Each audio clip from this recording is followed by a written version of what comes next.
வணக்கம் அன்புக்குரிய சகோதர சகோதரிகளே, மீண்டும் ஒருமுறை வேபும் தொலைக்காட்சியினால் ஒளிபரப்பு செய்யப்படுகின்ற இறைவனில் இணையும் இல்லறம் என்ற இந்த நிகழ்ச்சியிலே மகிழ்ச்சியோடு உங்களை சந்திக்கின்றோம்.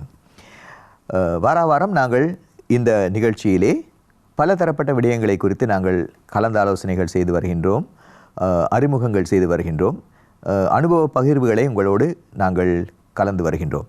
இப்படிப்பட்ட இந்த நிகழ்ச்சியிலே இன்று நாங்கள் விசேஷமாக இல்லற வாழ்க்கையிலே பிள்ளை வளர்ப்பு என்ற ஒரு கருத்தை கருப்பொருளாக வைத்து நாங்கள் ஆராயவிருக்கின்றோம்.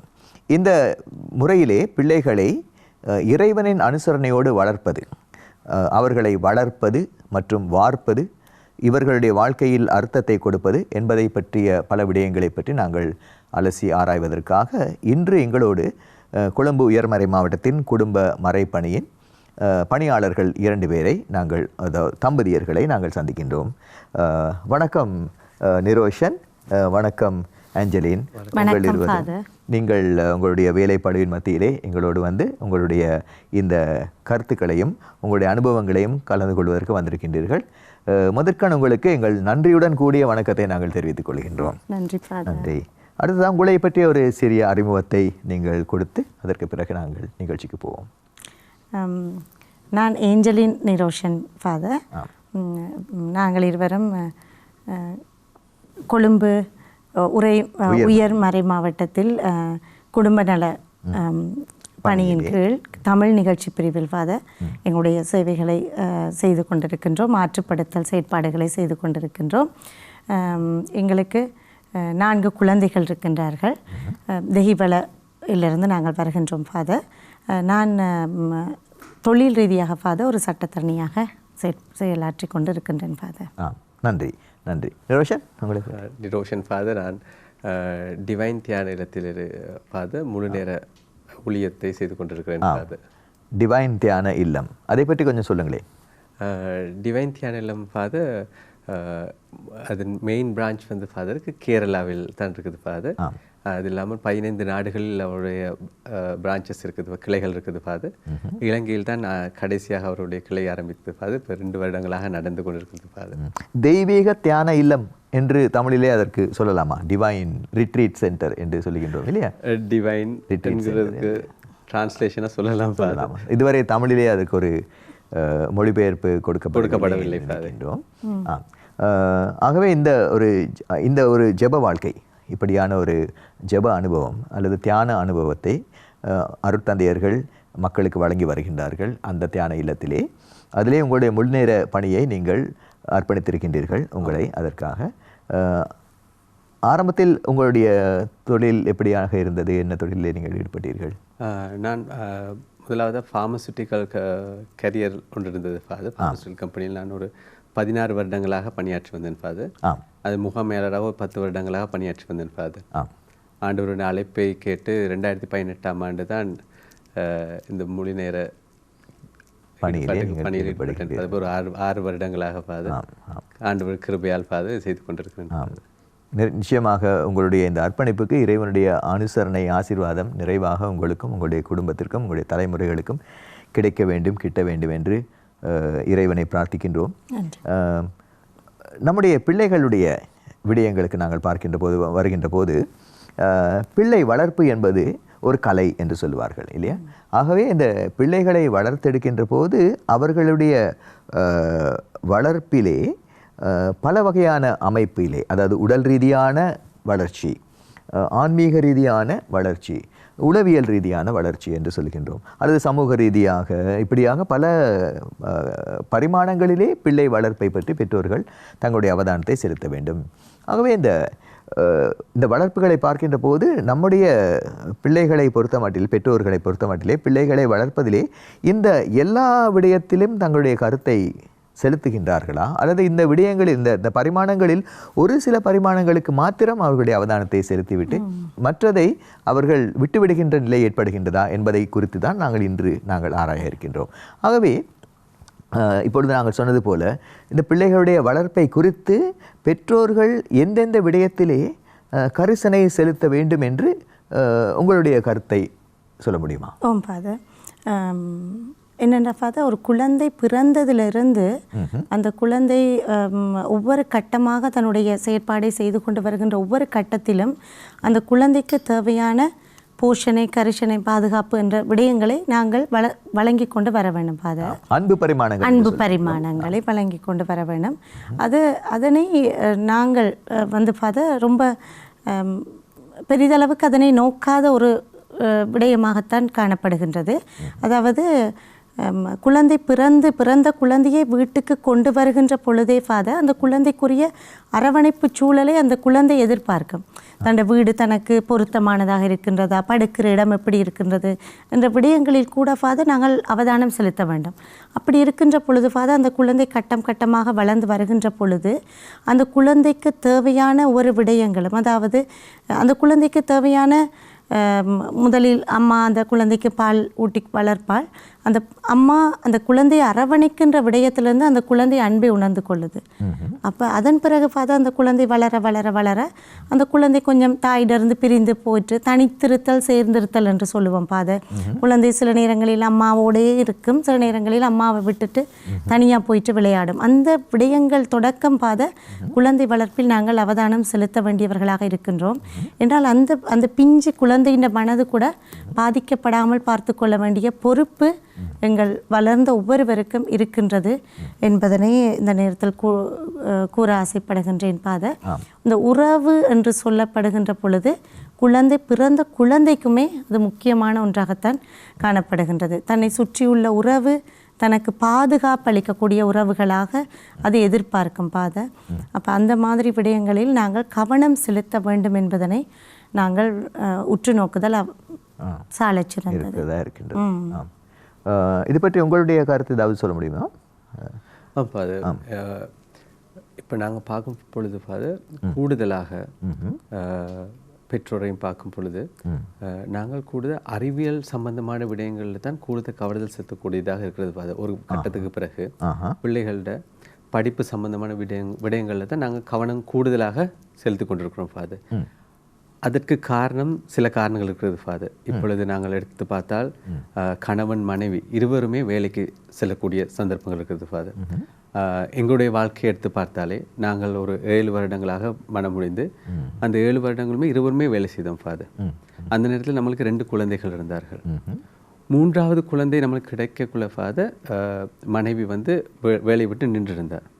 அந்த 3வது குழந்தையின் மூலமாக நம்மளுக்கு கிடைத்த அனுபவங்கள், கூடுதலாக மனைவிக்கு கிடைத்த அனுபவங்கள், 3வது குழந்தையை நாங்கள் வளர்க்கும் பொழுது அவர்கள் எதிர்பார்த்த விடயங்கள், பாடசாலையிலிருந்து வரும்போது அவர்கள் எதிர்பார்த்த அரவணைப்புகள் மூலமாகத்தான் நாங்கள் தெரிந்து கொள்ள முடியதாக இருந்தது. அந்த முதல் 2 குழந்தைகளும் எவ்வாறான விடயங்களை இழந்திருக்கிறார்கள் என்று அதை எங்களுக்கு உணரக்கூடியதாக இருந்தது. 3வது குழந்தையை வளர்க்கும் பொழுது அப்பொழுது நாங்கள் உணர்ந்தோம், இந்த உணர்வு பூர்வமான விடயங்களில் எங்களுடைய அவதானம் குறைந்திருந்ததை அறியக்கூடியதாக இருந்தது. அதாவது இப்போ நீங்கள் ஆரம்பத்தில் சொன்னதையும் சேர்த்து நாங்கள் பார்க்கின்ற போது ஒரு குழந்தையுடைய வளர்ப்பு பல பரிமாணங்களிலே அமைய வேண்டும் என்று நாங்கள் பார்த்தோம். இந்த எந்த பரிமாணங்களில் இந்த குழந்தைக்கு அதாவது முழுமையான ஒரு வாழ்க்கை தேவைகள் பூர்த்தி செய்யப்படுகின்ற போது, அன்பு பரிமாணங்கள் என்று சொல்கின்றோம், வாழ்க்கை தேவைகள் பூர்த்தி செய்யப்படுகின்ற போது அந்த அடிப்படையிலே அந்த குழந்தைக்கு என்ன ஏற்படுகின்றது? குழந்தையாக இருக்கட்டும், அதற்கு பிறகு சிறுவராக இருக்கட்டும், அதற்கு பிறகு விடலைகளாக இருக்கட்டும், அதற்கு பிறகு வளர்ந்தோர் இளைஞர்களாக வளர்ந்தோர்களாக இருக்கட்டும், இப்படியாக ஒவ்வொரு வாழ்க்கை பருவத்தையும் கடந்து போகின்ற போது இவர்களுடைய வளர்ச்சி என்பது அவர்களுடைய தேவைகள் பூர்த்தி செய்யப்படுகின்ற போது, வாழ்க்கை தேவைகள், அன்பு தேவைகள் பூர்த்தி செய்யப்படுகின்ற போது உளப்பூர்வமாக மனப்பூர்வமாக அவர்களுக்கு ஏற்படுகின்றது என்னென்னால் மன ரீதியான ஒரு மனநிறைவு. அந்த மனநிறைவு என்பதுதான் வாழ்க்கையின் அடுத்த கட்டத்திற்கு இட்டு செல்கிறது. மனநிறைவு அடையவில்லை என்றால் அங்கே தேவைகள் தொக்க நிற்கின்றன. the needs are fixated என்று சொல்கின்றோம். ஆகவே இப்படியான நிலையிலே இருக்கின்ற போது அவர்கள் அதாவது மறுபரிமாணங்களில் வளருவார்கள், ஆனால் முழு பரிமாணத்தில் வளருவதில்லை. உதாரணமாக ஒரு பிள்ளை உடல் ரீதியாக பெரிதாக வளர்ந்துவிடும், ஏனென்றால் உடல் ரீதியாக போஷிக்கப்பட்டது. ஆனால் உள ரீதியான வளர்ச்சி இல்லை, ஏனென்றால் அறிவியல் ரீதியாக உணர்வு ரீதியான போஷணை அந்த பிள்ளைக்கு கிடைக்கவில்லை. இப்படியாக அந்த உள ரீதியான தேவைகளை பற்றி நாங்கள் பார்க்கின்ற போதும் கூட நீங்கள் சொன்னது போல இன்று அறிவு ரீதியான இன்டலெக்சுவல் டெவலப்மெண்ட் தான் அதிகமாக கவனம் செலுத்தப்படுகின்றது விடயமாக இருக்கின்றது. ஏனென்றால் அறிவு ரீதியான வளர்ச்சியை பெற்றுக்கொண்ட பிள்ளைகள் தான் பிழைக்கலாம். இன்று பொருளாதாரமயப்பட்ட சமூகத்திலே பிழைப்பதற்கு என்று ஒரு தகுதி இருக்கின்றது, தராதரம் தேவைப்படுகின்றது. அதாவது அறிவுள்ள பிள்ளை பிழைத்துக் கொள்ளும் என்று சொல்வார்கள். உணர்வுள்ள பிள்ளை பிழைத்துக் கொள்ளும் என்று சொல்வதை நாங்கள் அவ்வளவாக கேள்விப்பட்டதில்லை. உணர்ச்சியுள்ள பிள்ளை பிழைத்துக் கொள்ளும், அறிவுள்ள பிள்ளை பிழைத்து. ஆகவே அறிவை வளர்க்க வேண்டும். பிள்ளைக்கு உலகத்திலே வாழ்வதற்கு தேவையான உலக ரீதியான அறிவை பெற்றுக்கொள்ள அல்லது உலக ஞானத்தை என்று கூட இப்பொழுது சொல்லுகின்றார்கள், த வேர்ல்ட்லி விஸ்டம் என்று சொல்லுகின்றார்கள். ஆகவே இந்த ரீதியிலேயே நாங்கள் போய்கொண்டிருக்கின்ற போக்கிலே எதையோ இழந்து விட்டோமோ என்று நினைக்க தோன்றுகின்றது. இந்த நேரத்தில் பார்த்தா எனக்கு உண்மையாக எந்த வாழ்க்கையில் நடந்த ஒரு அனுபவத்தை நான் பகிர்ந்து கொள்ள ஆசைப்படுகின்றேன். உண்மையாக நிரோஷன் கூறின மாதிரி ஃபாதர், நான் 7 வருடமாக நான் வேலைக்கு போய் கொண்டிருந்தேன் ஃபாதர். காலையில் திருமணம் முடித்த 7 வருடமாக காலையில் 6:30க்கு போன ஃபாதர் அந்திக்கு 6:45 தான் வீட்டுக்கு வருவேன் நான். அப்போ இந்த குழந்தை ஃபாதர் ஒரு உதவியாளர் ஒருத்தரோட தான் வீட்டில் இருந்தார். அப்போ நாங்கள் வீட்டுக்கு வந்த உடனே ஃபாதர் ஸ்கூலில் நடந்த விஷயங்களை கேட்போம். ஃபாதர் என்ன நடந்துச்சு, இன்றைக்கி என்ன படிச்சிங்க, ஒன்றுமே சொல்ல மாட்டார் ஃபாதர். ஒன்றும் வாய் திறக்கவே மாட்டார். சில நேரங்களில் சொல்வார், நான் ஆல்ரெடி சொல்லிட்டேன், இந்த அக்காட்ட சொல்லிட்டேன் என்று சொல்லுவார். அப்போ நாங்கள் இதை அடுத்த குழந்தைகிட்டையும் இதையே நாங்கள் அவதானித்தோம். அப்போ நாங்கள் உண்மையாக நினச்சோம், இதுதான் இவங்களோட முறை போல், இது இவங்க சொல்ல மாட்டாங்க போல் என்ற மாதிரி இருந்தோம். அப்போ அதுக்கு பிறகு ஃபாதர் எங்களுடைய 3வது குழந்தைக்கு இப்போ 4வது குழந்தைக்கும் நான் வீட்டில் இருக்க வேண்டிய சந்தர்ப்பம் வரக்குள்ள நான் உணர்ந்தேன் ஃபாதர். நான் ஸ்கூலில் போயிட்டு பிள்ளைய கூட்டிகிட்டு வரக்குள்ள பிள்ளை ஓடி வந்து கட்டி பிடிக்கிறது, அந்த பிள்ளை அப்போ சாப்பிட்டதை எடுத்து லஞ்ச் பாக்ஸை திறந்து காட்டுறது, தனக்கு நடந்த விஷயங்கள் தன்னோட ஃப்ரெண்டை காட்டுறது, தனக்கு நடந்த விஷயங்களை ஷேர் பண்ணுறதுன்ட்டு அந்த ரோட்லேருந்து வீட்டுக்கு வரக்குள்ளே எத்தனையோ விஷயங்களை ஷேர் பண்ணிடுவார் ஃபாதர். அப்போ நான் இந்த நேரத்தில் ஃபாதர் நான் உணர்ந்தேன், என் மூத்த 2 பிள்ளைக்கும் இதை மிஸ் பண்ணிட்டாங்க, நான் அதை கொடுக்கல. என் உணர்வை ஃபாதர் எனக்கு அந்த நேரம் தான் ஆண்டவர் கொடுத்தார். அப்போ எனக்கு ரொம்ப கவலையாக இருந்துச்சு. நாங்கள் அதை ஃபீல் பண்ண ரொம்ப கஷ்டப்பட்ட ஃபாதர். 2 பிள்ளைகளையும் இப்போ நல்லா இருக்கிறாங்க. ஆனால் ஃபாதர் அந்த நேரத்தில் தான் நாங்கள் உணர்ந்தோம், இவங்களுக்கு அந்த உணர்ச்சி ரீதியான ஒரு கேப் ஒன்று நாங்கள் கொடுத்துட்டோம். எங்களோட வேலையில் நாங்கள் யோசித்தோம், வெற்றிடம் ஒன்று ஏற்பட்டது. அறிவியல் ரீதியாக நாங்கள் யோசித்தோம், பிள்ளைகளை நல்ல நர்சரிக்கு போடணும், அதெல்லாம் யோசித்தோம். ஃபாதர் இந்த இடத்த நாங்கள் மிஸ் பண்ணிட்டோம் என்று சொல்லி எங்களோட 3வது பிள்ளைக்கும் 4வது பிள்ளைக்கும் நாங்கள் அதை விடாமல் பார்த்துக்கொண்டோம். அந்த இதை நான் இங்கே பகிர்ந்து கொள்ள ஆசைப்படுறேன். இப்போ உணர்ச்சி ரீதியான அபிவிருத்தி எந்த ஒரு மனிதனுக்கும் தேவைப்படுகின்றது. ஏனென்றால் மனிதன் உணர்ச்சியுள்ள ஒரு விலங்கு. அது விலங்குகளுக்கே, மிருகங்களுக்கே அது தேவைப்படுகின்றது என்று சொல்லுகின்றார்கள். சின்ன ஒரு பவனேரியன் நாய்க்குட்டி ஒன்று எங்களுடைய இல்லத்திலே இருக்கின்றது. அதற்கு உரிமையாளர் குருவானவர் அவர் லீவுக்கு போய்விட்டார். இப்போ அந்த நாய் ரொம்ப சோகமாக வாடிய முகத்தோடு இருப்பதை நாங்கள் பார்க்கக்கூடியதாக இருக்கின்றது. சாப்பிடுவதில்லை சில நேரத்திலே.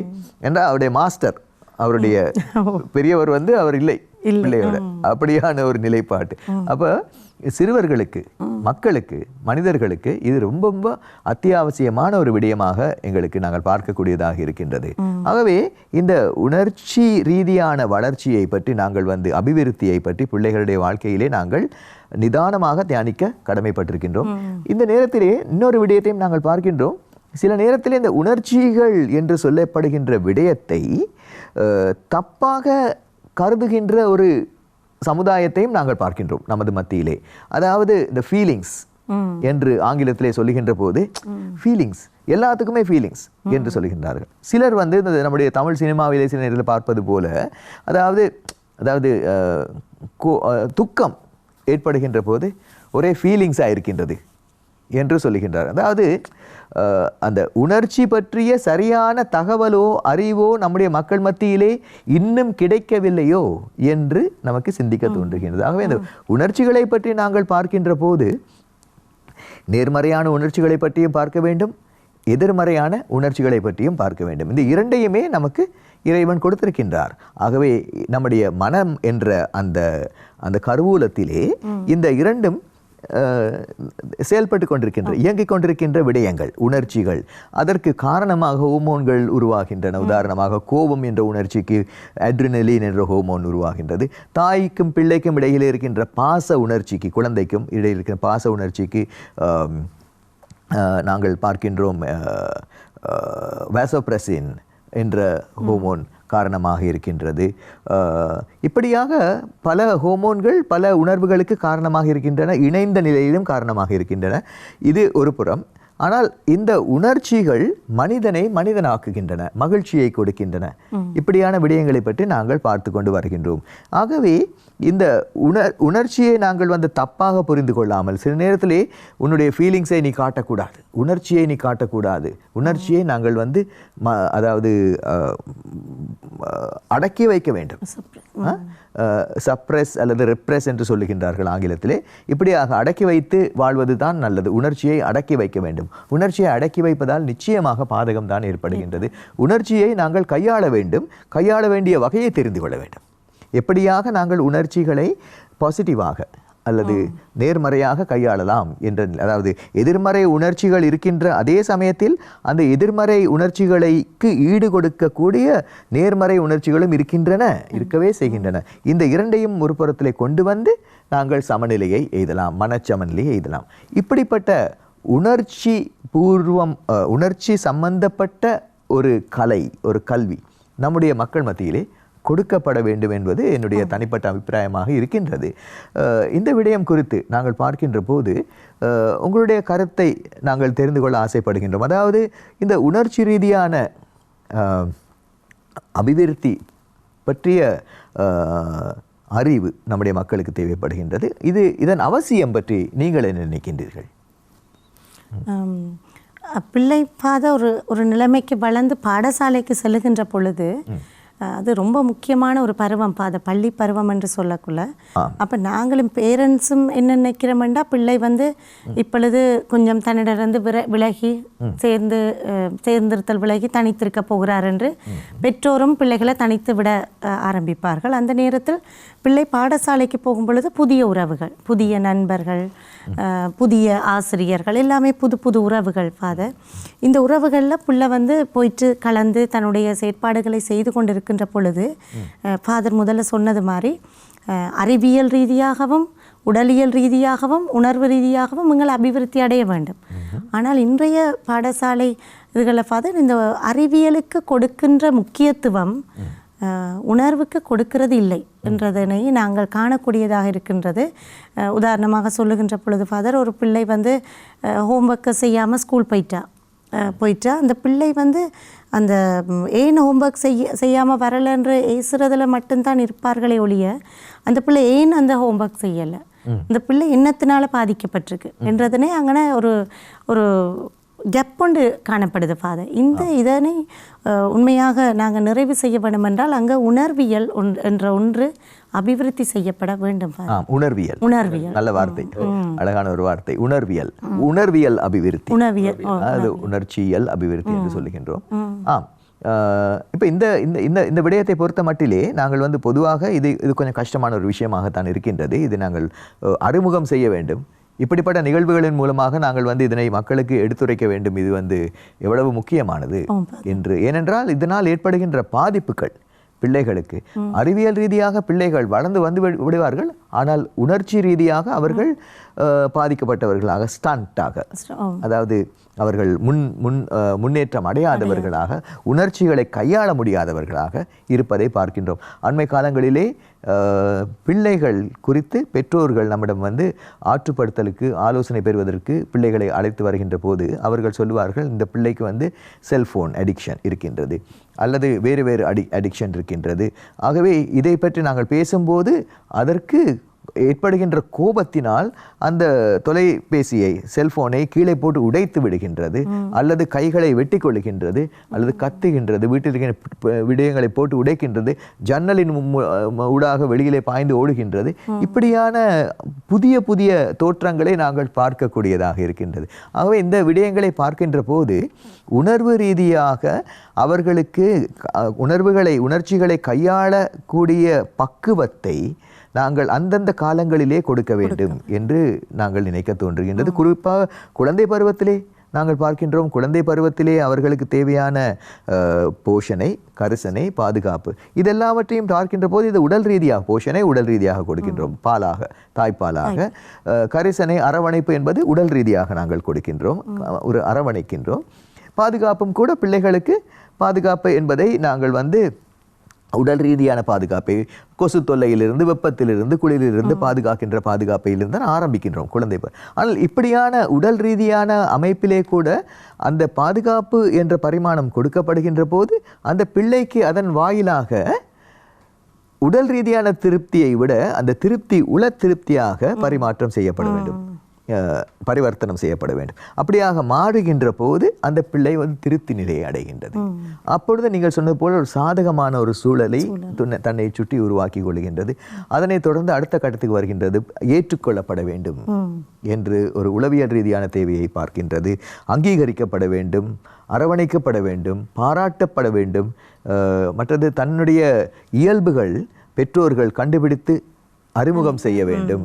தன்னுடைய திறமைகளை, ஆற்றல்களை பெற்றோர்கள் சொல்ல வேண்டும். தான் யார் என்ற ஒரு செல்ஃப் கன்செப்ட், சுய கருத்துருவாக்கம், சுய கருத்துருவாக்கத்தை அது ஏற்படுத்துவதற்கு, சாதகமான ஒரு கருத்துருவாக்கத்தை அது ஏற்படுத்தக்கூடியதாக பெற்றோர்கள் தகவல்கள் கொடுக்கின்றார்களா பிள்ளைகளுக்கு? இதெல்லாம் அந்த பிள்ளைக்கு ஒரு உணர்ச்சி பூர்வமான, உணர்ச்சி ரீதியான ஒரு தெளிவை, திருப்தியை கொடுக்கக்கூடிய காரணிகள். அப்ப இதெல்லாம் கிடைத்து தொடர்ந்து அடுத்த கட்டத்துக்கு வருகின்ற போது பள்ளிக்கூடத்துக்கு போகின்றோம். பள்ளிக்கூடத்திலே இந்த பெற்றோர்கள் கொடுக்க தவறிவிட்ட அல்லது பெற்றோர்கள் கொடுத்தது போக இன்னும் பிள்ளைக்கு தேவைப்படுகின்ற உணர்ச்சி தேவைகளை ஆசிரியர்கள் பூர்த்தி செய்வார்களா என்று நாங்கள் ஆசிரியர்களை கேட்கின்ற போதும் கூட அவர்களுக்கும் இது கஷ்டமாக இருக்கின்றது. ஏனென்றால் பிள்ளைகளுக்கு கரிக்குலம் என்று ஒன்று இருக்கின்றது. பள்ளிக்கூடத்திலே இன்டலெக்சுவல் டெவலப்மெண்ட்டை கொடுப்பதற்கான ஒரு நிறுவனம் பள்ளிக்கூடம், பாடசாலை என்பது. ஆகவே இங்கே உணர்ச்சிகளுக்கு பாடசாலை அமைக்கவில்லை. நீங்கள் சொன்னது போல உணர்ச்சி இயல் என்ற கல்வியை அவர்கள் ஒரு சிலபஸாக மக்களுக்கு கொடுக்கவில்லை. அப்ப இப்படியாக நிலை இருக்கின்ற போது பிள்ளைகளுக்கு அந்த ஒரு குறை ஒன்று ஏற்படுகின்றது. அதாவது எந்த அளவுக்கு அறிவியல் ரீதியான அவதானம் செலுத்தப்படுகின்றதோ அதற்கு தகுந்த அளவிலே, அதே அளவில் என்று சொல்வதற்கில்லை, அதற்கு தகுந்த அளவிலே, தகுந்த பரிமாணத்திலே உணர்ச்சியியல் போன்ற அபிவிருத்தி, உணர்ச்சியியல் அபிவிருத்தி கொடுக்கப்படவில்லை என்பது ஒரு விடயமாக இருக்கின்றது நாங்கள் பார்க்கின்றோம். இது பற்றி உங்களுடைய அனுபவங்களை, கருத்துக்களை ஏதாவது சொல்ல முடியுமா நிரோஷன்? ஃபாதர், இப்போ நாங்கள் பார்த்தது போல ஃபாதர், குடும்பத்தில் கிடைக்கக்கூடிய உறவு மூலமாக அவர்களுக்கு கிடைக்கின்ற பாதுகாப்பு, அதுக்கு பிறகு நாங்கள் பார்த்த பாடசாலையில் ஆசிரியர் மூலமாக அவர்களுக்கு எந்த அளவுக்கு கிடைக்குது என்று சொல்லி. இன்னொரு விஷயம் பார்க்கும் போது போல ஃபாதர், பாடசாலையில் அவர்களுக்கு இன்னொரு உறவு முறை இருக்கிறது, நண்பர்கள் என்று. நண்பர்கள், ஆம். அந்த நண்பர்கள் மூலமாக அவர்களுக்கு அந்த உறவு கிடைக்கிறதா, அவருடைய ஆறுதல் கிடைக்கிறதா என்று பார்க்கும்போது ஃபாதர், எங்களுடைய சொந்த அனுபவத்திலே ஃபாதர் எடுத்தால் ஏஞ்சலினுக்கு நல்ல ஒரு அனுபவம் இருக்குது ஃபாதர், அவருடைய நண்பியை பற்றி சொல்கிறதுக்கு. என்னடா ஃபாதர், எனக்கு கிரேட் 1ல் ஒரு ஃப்ரெண்ட் மீட் பண்ணா, நான் ஸ்கூல் விட்டு விலகும் வர ஃபாதர் எனக்கு அவள் ஒரு நல்ல ஒரு நண்பியாக இருந்தா ஃபாதர். அப்போ எனக்கு எங்களோட வீட்டில் ஃபாதர் சரியான ஸ்ட்ரிக்ட். அப்போ எங்களோட அப்பாட சரியான ஸ்ட்ரிக்ட், இதை இந்த நேரத்தில் இப்படி செய்யணும் என்று சொல்லுவார் ஃபாதர். அப்போ அதுக்கு மீறி எங்களுக்கு போக இயலாது. அப்போ நான் அந்த எனக்குள்ளே அடக்கி வச்சிருந்த எல்லா விடயங்களையும் நான் போயிட்டு கொட்டுறது என்ற நண்பிட்ட தான். அப்போ எனக்கு ஃபாதர் இந்த தனிமைன்ற உண்டோ அல்லது எனக்கு இதை தாண்டி போக ஒரு தேவையும் எனக்கு தேவைப்படலை ஃபாதர். நல்ல ஒரு உறவு எனக்கு கிடைச்சிது. அப்போ எனக்கு அது கடவுளோட ஒரு ஆசீர்வாதம் தான். அப்போ நான் எங்களோட வீட்டில் எங்கேயுமே விட மாட்டாங்க ஃபாதர், ஆனால் என் ஃப்ரெண்டை வீட்டுக்குன்னா விடுவாங்க. அங்கே போயிட்டு எனக்கு தங்கிட்டு இருந்துட்டு வரலாம் ஃபாதர். அப்படி ஒரு உறவு ஒன்று எனக்கு ஏற்பட்டது. எனக்குள்ளே தேங்கியிருந்த எல்லா விடயங்களையும் நான் ஒரு பாதகம் இல்லாத நிலைமையும் அவளோட நான் பகிர்ந்து கொண்டேன் ஃபாதர். அப்போ இன்றைக்கு வர எனக்கு அந்த உறவு ஒரு பலமான ஒரு உறவாக இருக்குது. அருமை. அப்போ இந்த நட்பு என்பதை பற்றி நாங்கள் பார்க்கிறோம். நட்பு என்பது அந்த பிள்ளையை பொறுத்த மட்டிலே, பிள்ளைகளின் வாழ்க்கையை பொறுத்த மட்டிலே எப்படியாக ஒரு அன்பு தேவைக்கு உரிய ஒரு அனுசரணையாக அமைகின்றது என்பதை பற்றி பார்த்து வருகின்றோம். இந்த நிகழ்ச்சியின் தொடர்ச்சியை நாங்கள் அடுத்த கட்டத்திலே, அடுத்த ஒரு நிகழ்விலே நாங்கள் தொடரலாம் என்று நினைக்கின்றோம். அதுவரை உங்களை நாங்கள் மீண்டும் சந்திக்கின்றோம். வணக்கம். வணக்கம்.